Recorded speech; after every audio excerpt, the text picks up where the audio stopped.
प्यारे बच्चों, good morning. Rajput coaching centre में आपका स्वागत है। तो पढ़ेंगे क्लास 9-10 के बच्चे मैथ्स पढ़ेंगे। एक्सरसाइज 12.3 आपकी चल रही है, पेज 98 लग गया है। 28 सितंबर 2020 के लिए पढ़ेंगे, ठीक है। तो देखिए पहले हम इस लाइन से इधर इधर का समझेंगे, तो 11वां क्वेश्चन है आपका, एक वर्गाकार रुमाल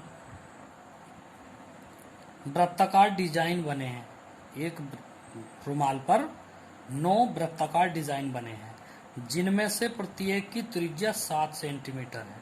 तो रुमाल के शेष भाग का क्षेत्रफल ज्ञात करो, ठीक है। तो आपके सामने ये जो आकृति बनी हुई है, तो देखिए ये एक रुमाल की आकृति बनी हुई है। ये एक रुमाल की आकृति बनी हुई है और इस रुमाल पर 9 वृत्ताकार डिजाइन बने हुए हैं। इस प्रकार से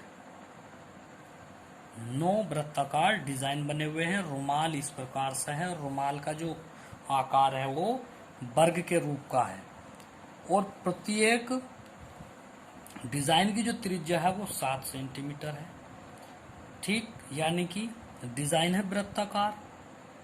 तो इन सारे वृत्ताकार जो डिजाइन है इनका क्षेत्रफल निकाल लो सबसे पहले, तो ठीक।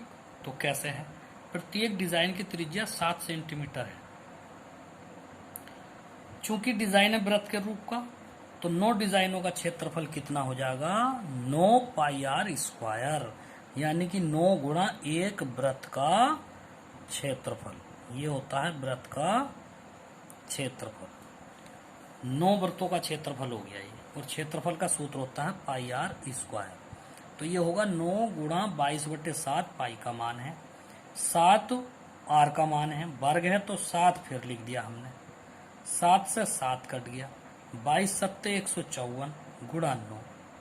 जब 154 की और 9 की गुणा करेंगे तो 1386 वर्ग सेंटीमीटर आएगा, ठीक है।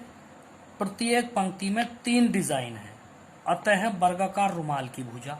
ये भी देखिए, यहाँ ये चित्र पे आप अपने देखिए, यहाँ से यहाँ तक ये 7 है, तो यहाँ से यहाँ तक ये 14 हो गया। अब यहाँ से यहाँ तक फिर 14 हो गया, यहाँ से यहाँ तक कितना हो गया, 14। ऐसे ही ऊपर को यहाँ से यहाँ तक 7 है, यहाँ से यहाँ तक 14 हो गया, यहाँ से यहाँ तक फिर 14 हो गया, यहाँ से यहाँ तक 14 हो गया।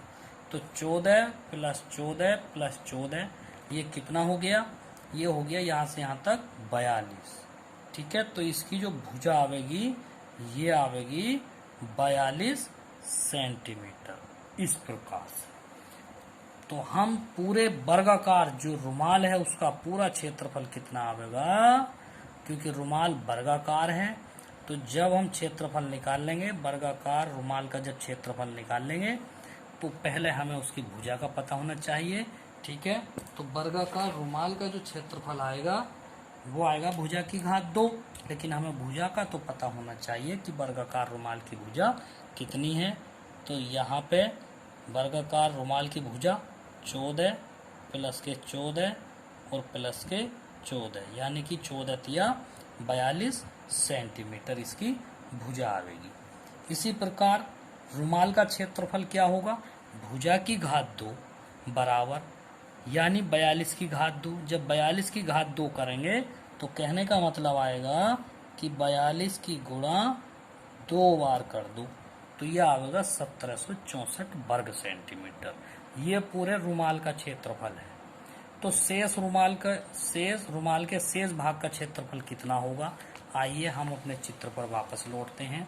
तो देखिए शेष रुमाल क्या बचेगा, ये खाने बचेंगे, ये कोने बचेंगे इस प्रकार के, ठीक है। ये जो कोने रह गए हैं ये बचेंगे। तो ये कैसे बचेंगे, पूरे वर्गाकार रुमाल के क्षेत्रफल में से ये जो वृत्ताकार डिजाइन बने हुए हैं इनके क्षेत्रफल घटा दो, इसे निकाल दो, इसे निकाल दो, इसे इसे इसे इसे इसे इसे सबको निकाल दो, तो ये खाने रह जाएंगे, ये वाले जो शेष भाग रह गया। तो चित्र से स्पष्ट है कि शेष भाग का जो क्षेत्रफल है वो कैसे निकलेगा। तो पूरे वर्ग के क्षेत्रफल में से 9 डिजाइन का क्षेत्रफल घटा दो, पूरे वर्गाकार रुमाल का जो शेष भाग बच गया है उसका क्षेत्रफल आ जाएगा। आइए अब हम अपने सवाल पर चलते हैं। आपने कहाँ तक उतार लिया था, यहाँ तक आपने उतार लिया था। अब यहाँ से आगे को देखेंगे तो रुमाल के शेष भाग का क्षेत्रफल जो होगा रुमाल का क्षेत्रफल माइनस के नो डिजाइनों का क्षेत्रफल। रुमाल का क्षेत्रफल आया था 1764 माइनस नो डिजाइनों का क्षेत्रफल आया था 1386। तो इसमें से इसको घटाएंगे, 14 में से 6 गए 8 बचेंगे, यहाँ रह गया 5, 5 में से इसमें को 2.5 ले लो 15, 15 में से 8 गए 7 बचेंगे, यहाँ रह गया 7, 7 में से 1.5 इधर को चली गई थी तो यहाँ रह गया 6, 6 में से 3 गए 3 बचेंगे, 1 में से 1 गया 0, तो ये आ गया 378 वर्ग सेंटीमीटर। तो रुमाल के शेष भाग का क्षेत्रफल कितना आ गया, तो शेष भाग का क्षेत्रफल जो आया 378 वर्ग सेंटीमीटर आंसर। ठीक है, नेक्स्ट क्वेश्चन देखेंगे। क्वेश्चन 12 देखेंगे। आकृति में ओ ए सी बी केंद्र O और त्रिज्या केंद्र O है और त्रिज्या 3.5 सेमी वाले एक वृत्त का चतुर्थांश है। यदि OD बराबर 2 सेमी हो तो निम्नलिखित के क्षेत्रफल ज्ञात कीजिए। चतुर्थांश OACB का क्षेत्रफल और छायांकित भाग का क्षेत्रफल। तो देखिए चित्र देखिए आप सबसे पहले तो इसमें क्या है, इसमें यह है आकृति में OACB केंद्र O और त्रिज्या 3.5 सेमी का एक वृत्त का चतुर्थांश है, यानी कि यहां से और यहां तक का इस प्रकार से चतुर्थांश है। अब इसमें क्या है, त्रिज्या दे रखी इसकी 3.5 सेमी और जी OD यहां से यहां तक दिया है 2 सेमी। तो इसमें दो चीजें निकालनी है। पहली चीज निकालनी है चतुर्थांश का क्षेत्रफल, यानी कि यहां से यहां तक का इसका क्षेत्रफल निकालना है। ठीक है, उसके बाद आपको छायांकित भाग का क्षेत्रफल निकालना है।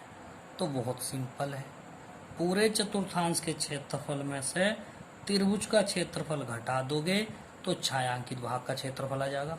और चतुर्थांश का क्षेत्रफल निकालना बहुत आसान है। देखिए इसका कोण जो 90 अंश है, यानी कि ये पूरे वृत्त का चौथाई भाग होता है, तो इसलिए चतुर्थांश का जो क्षेत्रफल होगा वो 1/4 वृत्त का क्षेत्रफल πr², यानी कि पूरे वृत्त के क्षेत्रफल का चौथाई भाग चतुर्थांश कहलाता है। तो देखिए 1/4 22/7 गुणा 3.5 गुणा 3.5, क्योंकि r का मान 3.5 है तो इसलिए इसको दो जगह लिख लिया गया है। तो इसी प्रकार 7 पंजे 35 0.5 बार, 22 पंजे 110 होते हैं तो वो 0 कहाँ गया, इस पॉइंट से हट गया, गुणा 3.5 और बटे जो है 4 आना था ये वाला, और इसको कर दिया है पॉइंट हटा के 0 बढ़ा दिया है। नीचे आइए, दिख नहीं रहा है, देख लीजिए। तो यहाँ पे हमने पॉइंट हटा के ये 0 बढ़ा लिया है, ये 4 यहाँ से आया है तो ये आ गया 11 गुणा 35 बटे 40। तो 5 सत्ते 35 5 अट्ठे 40, 11 सत्ते 77 बटे 8 वर्ग सेंटीमीटर। ये आ गया है चतुर्थांश का क्षेत्रफल आंसर। अब हमें छायांकित भाग का क्षेत्रफल ज्ञात करना है। तो हमने अभी बताया था चतुर्थांश का क्षेत्रफल माइनस त्रिभुज OBD का क्षेत्रफल। तो चतुर्थांश का क्षेत्रफल आपने निकाला 77/8 माइनस, तो त्रिभुज का क्षेत्रफल कैसे होगा, चित्र में आइए। ये जो त्रिभुज है यहाँ से यहाँ तक समकोण त्रिभुज बन गया है, तो समकोण त्रिभुज का जो क्षेत्रफल होता है वो होता है 1/2 आधार गुणा ऊंचाई, यानी OB बटे OD। बहुत आसान है, वापस आइए। तो देखिए इसमें लिखेंगे त्रिभुज OBD का क्षेत्रफल 1/2 आधार गुणा ऊंचाई, आधार तो त्रिज्या हो गई, ऊंचाई OD 2 सेमी दिया था, तो 77/8 माइनस के 2 से 2 कट गया 3.5, 8 लघुत्तम लिया, 8 ने इसमें गुणा करी तो 28.0 हो गया। 77 में से ये देखिए 8 हमने लघुत्तम लिया तो 8 ने इसमें गुणा करी तो 28.0 हो गया। 77 में से 28 घटा कर 49 बचते हैं, तो 49/8 वर्ग सेंटीमीटर हो गया। तो छायांकित भाग का क्षेत्रफल निकल के आ गया 49/8 वर्ग सेंटीमीटर। आज के लिए इतना ही काफ़ी है। विशेष निर्देश है 9th 10th के बच्चों को, बहुत जो है मक्कारी कर रहे हैं, कोई भी बच्चा वीडियो नहीं देख रहा है, हमें सब पता लग रहा है। जिस दिन स्कूल खुलेंगे आपकी कॉपी देखी जाएगी और आप पे डंडा बजाया जाएगा, तभी आपको अकल आएगी। बार बार आपसे कहा जा रहा है सभी बच्चे ध्यान से पढ़ें, वीडियो देखें। Thank you.